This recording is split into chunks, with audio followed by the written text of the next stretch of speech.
హుజూరాబాద్లో dumping yard శాఖలు రాజుకుంటున్నాయి. తన నియోజకవర్గ పరిధిలో డంపింగ్ యార్డ్ ఏర్పాటును అడ్డుకుని తీరుతామని ఎమ్మెల్యే పాడి కౌశిక్ రెడ్డి రాష్ట్ర ప్రభుత్వానికి అల్టిమేటం జారీ చేశారు.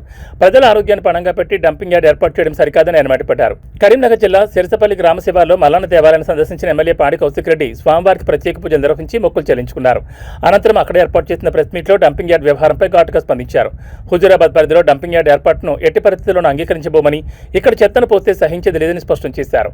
డంపింగ్ యార్డ్కు వ్యతిరేకంగా స్థానికులు సుమారు నెల రోజులుగా శాంతియుతంగా దీక్షలు చేస్తున్నా ప్రభుత్వం కనీసం స్పందించకపోవడంపై తీవ్ర విమర్శలు గుప్పించారు. సుమారు 500 ఎకరాల్లో భారీ డంపింగ్ యార్డ్ ఏర్పాటు చేసేందుకు ప్రభుత్వం కుట్రలు చేస్తోందని, దీనివల్ల స్థానిక గ్రామాలు కాలుష్యం కోరలో చిక్కుకుంటాయని ఆందోళన వ్యక్తం చేశారు. వెంటనే ఈ ప్రాంతం నుండి డంపింగ్ యార్డ్ ప్రతిపాదనను ఎత్తివేయాలని, లేని పక్షంలో ప్రజలతో కలిసి పోరాటాన్ని ఉధృతం చేస్తానని ప్రభుత్వాన్ని డిమాండ్ చేశారు. స్థానికుల నుంచి వ్యతిరేకత వస్తున్నా ప్రభుత్వం పట్టుబడ్డంపై కౌశిక్ రెడ్డి తీవ్ర ఆగ్రహం వ్యక్తం చేశారు. ఎమ్మెల్యే హెచ్చరికల నేపథ్యంలో ప్రభుత్వం ఈ విషయంలో వెనక్కి తగ్గుతుందో లేదో మరి.